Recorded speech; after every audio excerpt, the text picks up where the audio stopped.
সুপ্রিয় দর্শক, আপনারা দেখছেন এমএসডি ইউটিউব চ্যানেল। চলে আসলাম এইমাত্র পাওয়া আগামীকাল 24 ঘন্টায় খুবই গুরুত্বপূর্ণ ঝড় বৃষ্টি, নিম্নচাপ, মেঘ বৃষ্টি, শিলাবৃষ্টি, কালবৈশাখী ঝড় এবং আবহাওয়ার খবর নিয়ে দর্শক আজকে ভিডিওতে জানিয়ে দেবো বাংলাদেশে আবহাওয়া কেমন থাকার সম্ভাবনা রয়েছে এবং আরও জানিয়ে দেবো পশ্চিমবঙ্গে আবহাওয়া কেমন থাকার সম্ভাবনা রয়েছে।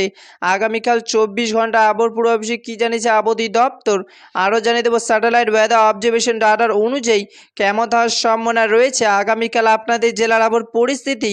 তাই প্রিয় দর্শক, ঝটপটে ভিডিওটিকে লাইক দিয়ে চ্যানেলটিকে সাবস্ক্রাইব করে পাশে থাকা বেল আইকনটি অন করে দিন এবং কমেন্টে জানিয়ে দিন আপনি কোন জেলা থেকে আজকের আমাদের আবহাওয়ার খবরটি দেখছেন এবং এই মুহূর্তে আপনাদের জেলার আবহাওয়ার পরিস্থিতি কেমন।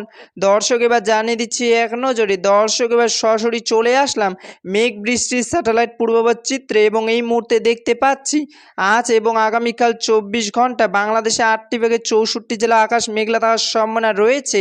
আপাতত 24 ঘন্টা বাংলাদেশের ঝিনাইদহ, কুটিয়া, চুয়াডাঙ্গা, মেহেরপুর, বরিশাল, ভোলা, পটুয়াখালী, পিরোজপুর, ব্রাহ্মণবাড়িয়া, চাঁদপুর, ফেনী, নোয়াখালী, সিলেট, মৌলভীবাজার বৃষ্টি পড়ার সম্ভাবনা রয়েছে এবং পশ্চিমবঙ্গে হাওড়া, হুগলি, জলপাইগুড়ি, ঝাড়গ্রাম, কলকাতা, কালিম্পং, মালদা বৃষ্টি পড়ার সম্ভাবনা রয়েছে। 25শে জুন 2026 বৃহস্পতিবারে আবহাওয়ার খবর দেখা হবে পরবর্তী দিনে আবহাওয়ার ভিডিওতে। ততক্ষণ পর্যন্ত সুস্থ থাকুন, ভালো থাকুন, ধন্যবাদ।